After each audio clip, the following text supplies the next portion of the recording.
Mũthikabu Mũnene wa kanitha wa Catholic Diocese ya Nairobi Phillip Anyolo ni akaire thirikari akimĩũria ĩgũithĩrie Akenya thogora wa igũrũ wa mũtũrĩre ũrĩa ũhatĩrĩirie Akenya aingĩ.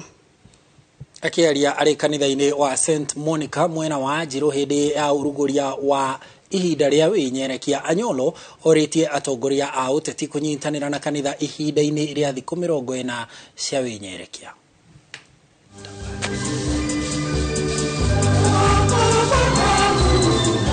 This theme of integrity goes to the leaders, all of us, that we may be mindful of what our roles are as leaders, so as to help the people to imitate also what we are and what we should be to them. People, leadership of service, leadership of care, leadership of truth and honesty.